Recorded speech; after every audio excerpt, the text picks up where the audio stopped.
Welcome back to the Deep Dive, where we take the heavy lifting out of being well-informed.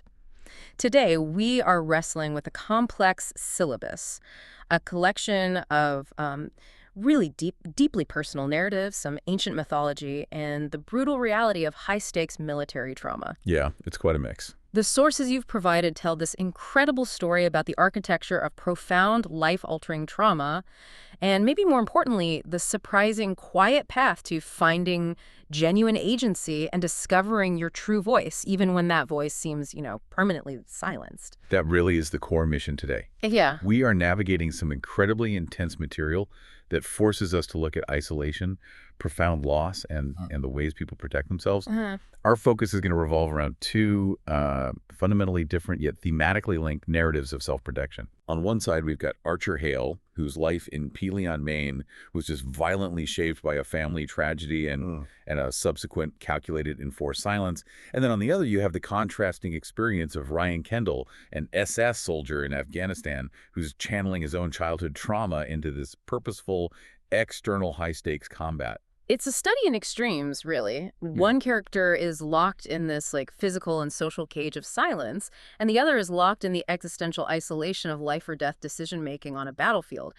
And to even begin to understand the depth of the wounds these characters carry, the source material starts where all great narratives should, right? Exactly. With a mythological archetype that defines the very nature of incurable pain. The structure the sources give us here is brilliant. It immediately pulls in the ancient Greek myth of Chiron the centaur, which is, it's the perfect foundational text for this wounded healer archetype. Yeah. This figure isn't just illustrative, it's predictive of the psychological journey that both Archer and Ryan have to undertake. And Chiron is such a fantastic contradiction. We all know the common centaur reputation. They're rowdy, aggressive, prone to drunkenness. Yeah, the typical image. But Chiron was the good centaur. He represented wisdom, gentleness, justice. He was a tutor to heroes like Jason and Achilles. He was just inherently different from his brethren. And that differentiation is so key to the tragedy. It highlights that even the most inherently good, wise, and gentle among us are not immune to profound suffering. The legend, as it's detailed in the source, states that Chiron was accidentally shot by his friend Hercules. His friend of all people. Right, with an arrow poisoned, with the blood of the learned Hydra, a wound that was not only incredibly painful, but, and this is the critical part, incurable. Now, because Chiron was immortal, he couldn't die from this injury, so he was condemned to live perpetually in just agonizing physical pain. This is a crucial distinction. It wasn't a temporary setback, it was constant existential suffering. That's it. The wounded healer is defined by the inability to fix the one problem they understand better than anyone, their own. Exactly. And this constant state of agony, it becomes his identity. His pain defines him, yet his wisdom allows him to heal every other sufferer who comes to him. It is the ultimate paradox of carrying this immense burden while simultaneously providing immense service. So, if the pain is incurable, how does he ever find peace? Because the narrative doesn't just end with him suffering forever, it moves toward a transformation. It moves toward the ultimate act of radical empathy. So Chiron encounters Prometheus, who was tied to a rock by Zeus for giving fire to humanity, right? Right, with the eagle eating his liver every day. The eagle eating his liver daily, only for it to regenerate. So recognizing another suffering that mirrored his own eternal, agonizing, inescapables, Chiron made this monumental choice to trade his immortality and his life for Prometheus's freedom. And that willingness to sacrifice his own status, his immortality, for the release of another is what sets them both free. It is. For that incredible act of goodness, Zeus transforms him into the constellation Sagittarius. So if we synthesize this for our characters, Archer and Ryan, the Chiron analogy gives us a framework. It suggests that characters carrying these deep, painful, seemingly incurable wounds, physical, psychological, emotional, they won't find release through self-healing. But through connecting with someone else. Through an act of radical connection or self-sacrifice for another's suffering, the wound becomes the mechanism for their transcendence. It implies that the purpose of the pain isn't just to be endured in isolation, but to be leveraged into connection. That reframes the entire discussion, doesn't it? It moves the focus from just survival to finding meaning. But before we can get to that celestial transformation, we have to look at the very earthly, very dark roots of Archer Hale's life in Pelion, Maine. Because the political and social structure of that town seems, almost designed to enforce exactly this kind of isolation. It's a classic case of family history being inextricably linked to destiny. The Hale family legacy is tied to the physical geography of Pelion. The land on which the entire town sits, granting immense political and economic power, has been passed down for generations, from firstborn son to firstborn son, upon reaching the age of 25. So we're not just talking about a house here, we're talking about controlling the destiny of the entire community. This inheritance structure is the entire engine for the conflict that follows. Precisely. It creates this profound sense of entitlement and immutable destiny within the family, which is why the core tragedy that happened outside town when Archer was 7 years old was so explosive. It wasn't just an accident. It was a collision of desire, jealousy, and these rigid legal power structures. So the crash involved Archer's mother, Alyssa McRae, his father figure, who was his uncle Connor Hale, the town's police chief and the expected heir. And his biological father, Marcus Hale, who was drunk and abusive. A real mess. Oh, a total mess. And the source material is very clear that this is the climax of a toxic love triangle. Alyssa, Archer's mother, she'd grown up in an orphanage and carried this immense guilt complex about never feeling worthy of happiness. She was loved by both brothers, but she desperately wanted to escape Pelion, and Connor Hale was going to make that happen. And all the evidence points to Connor being Archer's true father figure, if not his actual biological father. Absolutely. Yeah. Connor tells Alyssa, Archer's my son, he's my boy, you know that as well as I do. They're planning to run away together. Connor was ready to resign his post, sell the family land, and just leave the entire legacy behind to find happiness for Alyssa and Archer. But the escape attempt was thwarted. He was thwarted by the central antagonist, Victoria Hale, who was Connor's jealous wife. She was obsessed with maintaining her social and financial status tied to the Hale name. She's the one who tipped off Marcus, setting the stage for that violent confrontation. The scene described as just utter chaos and terror for a 7-year-old. Marcus, drunk and enraged, looked like a monster, waving a gun around, yelling about collecting what's mine. And the whole horrific event culminates in a double shooting where both Connor and Marcus died. Unbelievable. The psychological fallout for young Archer is incalculable. I mean, he witnessed the annihilation of his entire family unit, the people he loved and the people who tormented him, all in one flash of violence. And the instant he wakes up in the hospital, the trauma is compounded by Victoria Hale, who immediately blames him, screaming, "This is all your fault." Wow. This sets the foundation for his deep-seated guilt and his acceptance of all the isolation that comes next. That moment really does set the stage for the next layer of trauma, which permanently alters his life. So let's detail the immediate physical and psychological fallout of that accident. Archer's injuries were catastrophic. He lost his hearing and was left unable to speak. The source notes the sheer agony of the injury seemed to be waking up everywhere, like a monster coming alive in the dark. He tried to yell for help in the hospital, but couldn't even part his lips. The silence was instantly enforced. And what makes this so devastating is the medical detail that follows. Doctors noted that his voice box could potentially be repaired. Yeah, that's the thing. But there was a limited time frame for the restorative surgery. This wasn't a permanent, irreparable injury. It was a window of possibility that was about to close. And this is where the calculated cruelty of Victoria Hale turns a physical trauma into a social weapon. She understood the power dynamic instantly. She successfully persuaded Archer's other uncle, Nathan Hale, to cancel the surgery. Her logic, as cold as it is manipulative, was that if Archer couldn't speak, he couldn't be questioned. She was worried that a 7-year-old child who witnessed a double shooting and the toxic motivations behind it knew secrets she desperately wanted permanently buried, all to protect her own narrative and, crucially, her son Travis's claim to the Hale inheritance. It's an act of profound, intentional abuse, trapping a child in silence for political gain. And she found a willing, if vulnerable, accomplice in Nathan Hale. Nathan was already described as slightly strange, but he became even more different after serving in the army. He was susceptible to Victoria's paranoia and manipulations, and that led him to take Archer in and immediately seal him off from the outside world. The resulting isolation was just extreme. Archer did not leave his property for 7 entire years, and after Nathan died from cancer a few years later, Archer lived completely alone, supported only by Nathan's increasingly eccentric survivalist preparations. The level of paranoia involved is stunning. Nathan feared doctors and dentists, believing they would implant tracking devices. This forced a bizarre level of self-sufficiency onto their daily lives. We see this in the anecdote about Nathan pulling his own molar with pliers and the resulting legacy of Archer's hypervigilant dental hygiene. Right, the multiple toothbrushes, floss, fluoride tablets, all meticulously arranged.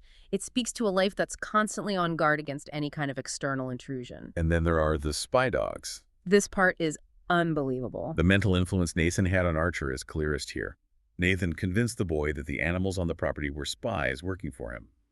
We get the fantastic detail about Kitty Storms, the dog supposedly trained by the Russian Foreign Intelligence Agency. It sounds absurd, but for a child who has no external reference point, this paranoia just becomes reality. Archer internalizes this, creating this profoundly lonely, self-contained world where even the animals are agents of external monitoring. Yet within this isolation, something remarkable happens. And here is where we get back to that Chiron archetype, the internal resources that are built from isolation. Archer developed this impressive intellect and a fierce capacity for self-teaching. He taught himself an entire language, sign language, but for years had literally no one to speak it with until Bree arrived. Think about the profound intellectual discipline required to do that. To learn a language, a method of communication, when the primary function of language conversation is impossible. It's not just academic interest, it's an absolute refusal to let the wound define his internal world. And he also demonstrates these highly practical skills, like the complex, beautiful cement countertops and the expert masonry work on his patio. He built his prison, yes, but he also secretly perfected the art of the world he was barred from. He is literally the wounded healer archetype in training-wise, gentle, skilled, but trapped by his incurable or intentionally uncured wound. But to really understand the whole trauma spectrum here, we have to look at the opposite response to early violence, the purposeful externalization of pain that we find in Ryan Kendall. The contrast is critical for this deep dive. Ryan Kendall's trauma also began with early childhood abuse. He faced the belt or a fist from his abusive father, constantly hiding the resulting bruising, the fractures, and the painful welts. This violence gave Ryan a very clear, singular engine: escape and purpose. From age 10, he focused relentlessly on becoming an elite soldier, Australian Army Special Air Service, to make a difference for people who couldn't fight for themselves. His entire academic and athletic life was geared toward creating an escape route that was also a path to power. He channels his victimhood into radical protection. He wasn't running from fear. He was running toward the fight, embodying a proactive, aggressive response to the helplessness he felt as a child. But this escape plan lands him directly in some highly dangerous, morally complex situations. He's on his second deployment in Afghanistan, conducting reconnaissance near the Pakistani border. His troop commander, Monty, inspires confidence, but the reality of combat is a constant state of high alert. And the psychological weight of these missions is immense. The briefing he receives is stark. Conditions were extremely dangerous, and casualties were to be expected. The mental calculus required is constant soldiers must, in a split second, be able to distinguish a pregnant woman from a suicide bomber. You're dealing with the most extreme moral ambiguities in conditions of maximum threat. And the six-man ASS team forms this intense brotherhood, which is another form of protection Archer just didn't have. Ryan's commitment is absolute, fueled by the memory of loss and his violent history. He's fighting to make a difference, embodying a radical form of protective purpose. He's trying to overcome that lingering shame of feeling powerless as a child by becoming overwhelmingly powerful as an adult. So we have two men driven by early life violence. Archer chose silence and physical retreat isolation as a survival tool against manipulation and judgment. Ryan chose noise and external action combat and brotherhood as a survival tool against powerlessness. Both men developed these extraordinary internal reserves, Archer through intellectual discipline, Ryan through physical and mental fortitude, but both remain fundamentally damaged, waiting for an external catalyst to force the confrontation with the world they've tried to shut out. And that, of course, brings us to the moment that shatters Archer's carefully constructed, silent world. The external catalyst that breaks Archer's isolation is Bree Prescott, who is herself a trauma survivor. And her initial reaction was neither fight nor total isolation, but rather flight. Bree's trauma is incredibly specific, and it centers around this deep-seated feeling of shame. She witnessed her father's murder gunned down instantly in his delegate and was nearly assaulted by the perpetrator, who was fortunately, disoriented. This left her with crippling daily flashbacks for 6 months. And the deepest emotional wound was her self-inflicted guilt. She felt she didn't fight during the attack, an emotional wound that made her feel fundamentally cowardly. This shame drove her to run away from Cincinnati, Ohio, looking for a place of safety. And she chooses Peelian, Maine, because she had vacation near there before her mother died of cancer. It was the last place her family was truly happy and carefree. She is actively seeking the geographical memory of happiness and safety, renting a cottage on the lake and finding immediate work at Norm's Diner.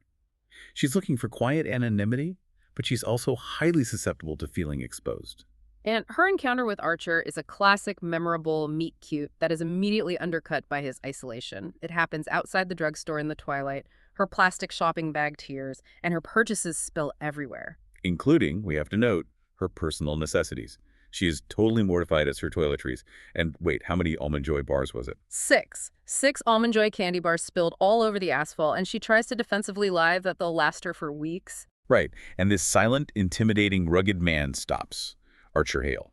He moves with this shocking grace, silently helping her pick up everything, including the embarrassing items. Yeah. She's watching his face, completely flustered, trying to get him to react, to speak, and she catches one tiny, almost imperceptible detail. When she confesses the massive quantity of candy bars is actually for herself and will only last a couple of days, she swears she sees a minuscule lip twitch. A flicker of humor. Just a flicker. And that flicker is the first crack in his fortress. But when she asks him to talk, to put me out of my misery here, his face completely shudders. He turns and walks away silently, leaving her with this overwhelming, strangest feeling of loss.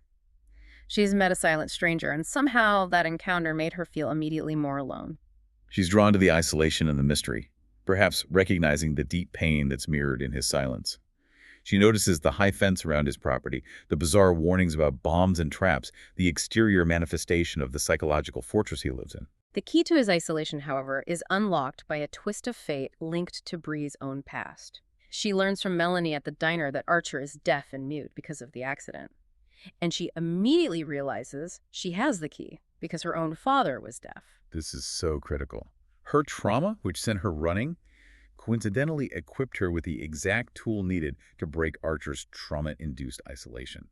She is intimately acquainted with that particular disability, which means she knows sign language. Their communication is hesitant at first. Bree speaks, Archer writes in these neat, all uppercase letters on a pad. But the transition to signing is inevitable, and it just breaks his silence instantly.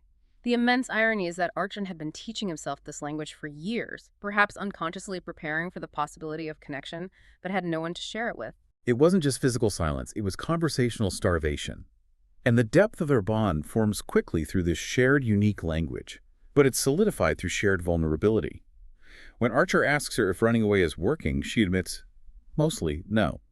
That honest admission, met by his understanding silence, is revolutionary for Bree, who found that meaningless words were more painful than the truth. The absolute emotional core of the narrative is when Bree finally shares her deepest shame, that she didn't fight when her father was murdered. She's convinced she's a failure. And Archer's response, signed silently but with this immense weight, it fundamentally recontextualizes her entire experience. He tells her, you did fight, Bree, you survived. He signs, you fought to live. And you did. That's what your dad was telling you to do. Let's just pause on that for a second because the power of that realization is immense for both of them. Archer, the one who carries the scar of what happened when he was present and witnessed violence, he validates her reaction of surviving. By reframing survival as the ultimate form of fighting, he releases Bree from her guilt. And in doing so, he begins to release himself. He sees their similar yet different reactions to terror and realizes maybe there was no right or wrong way to survive trauma. That reciprocal sharing where the silent man uses his acquired language to heal the voiced woman is the turning point.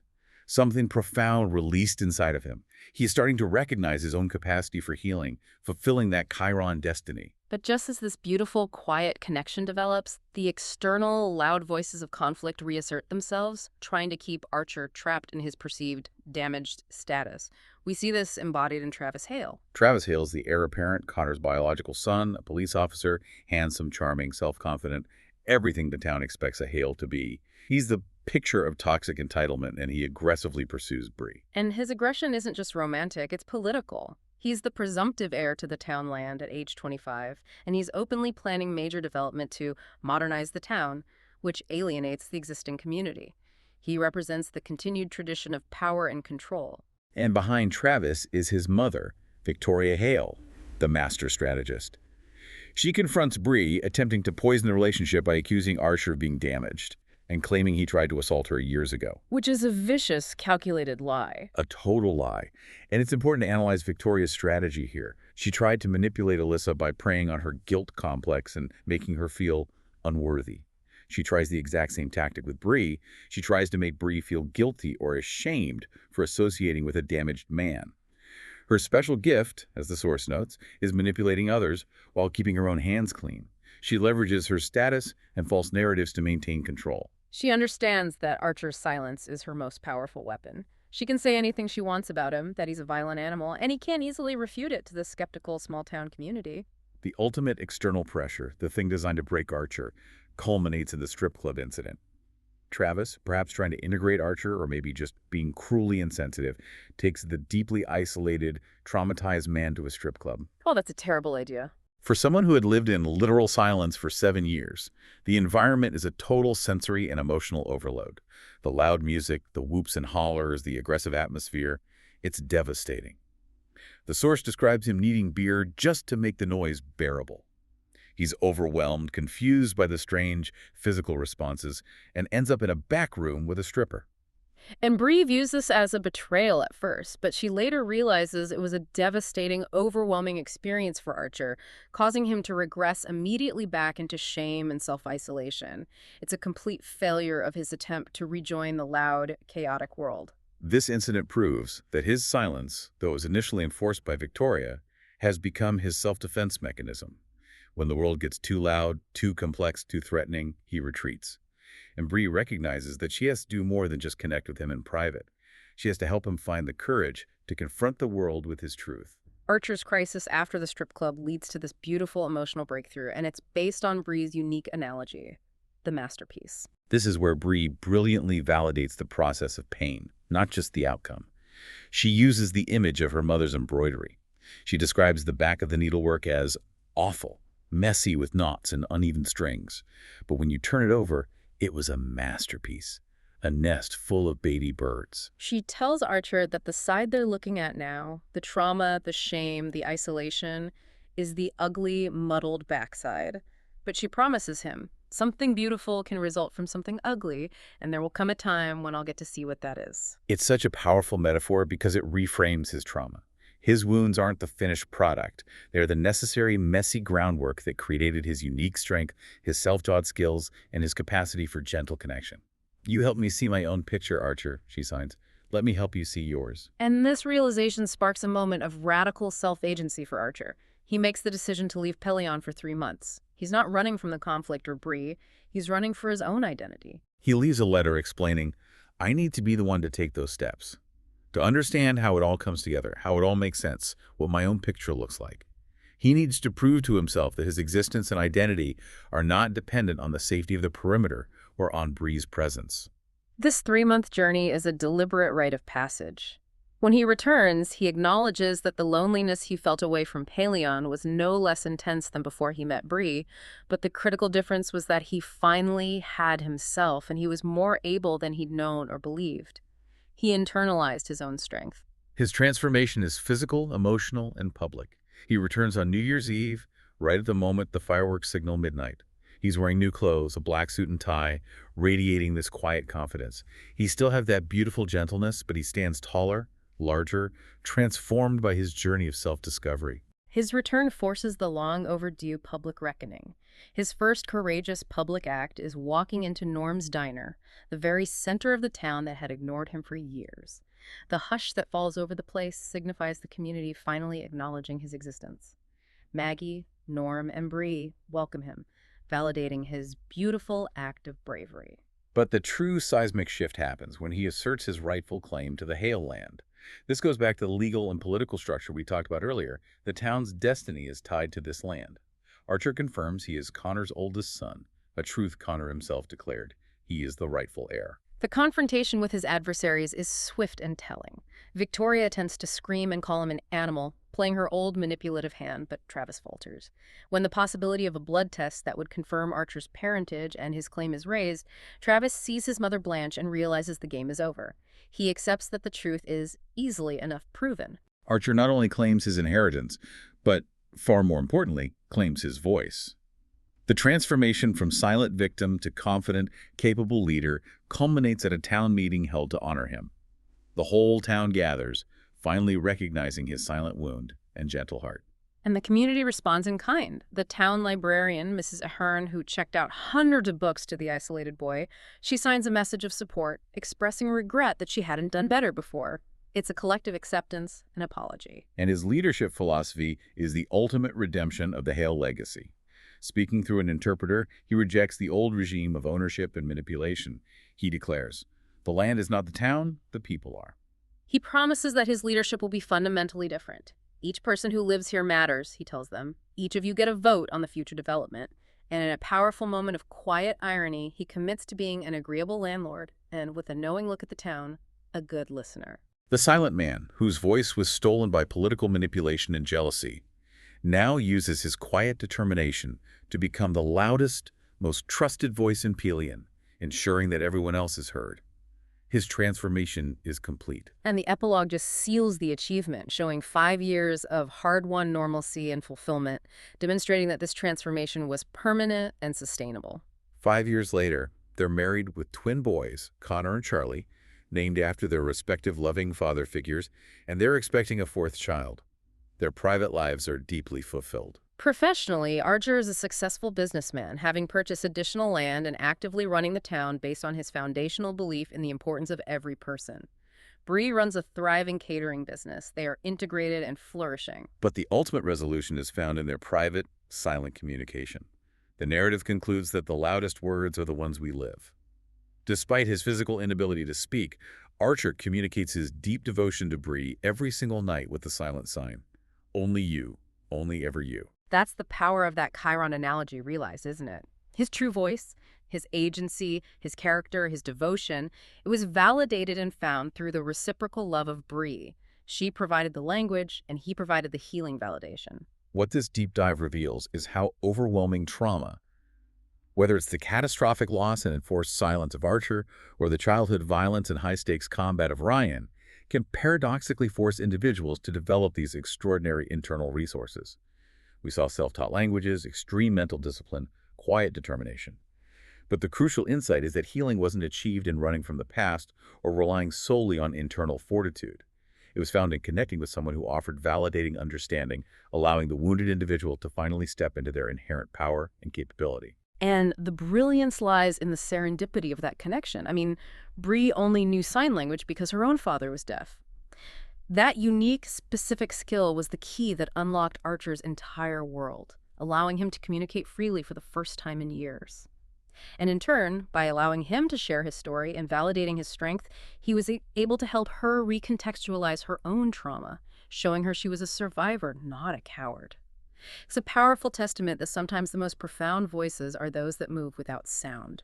If we look at Archer Hale's quiet determination, his mastery of masonry, his self-sufficiency, his eventual success as a businessman and community leader, we have to recognize that his potential was always there. It was just hidden behind the mask of silence enforced by external jealousy and abuse. His final sentiment resonates so deeply. My voice mattered, and her love had made me believe it might be true. The silence was not emptiness. It was potential waiting for the right moment and the right listener. So, what does this all mean for you? Reflect on Archer's story and ask yourself, what silent acts of bravery and untapped sources of power might exist in the lives of those we mistakenly overlook or dismiss as merely simple or damaged?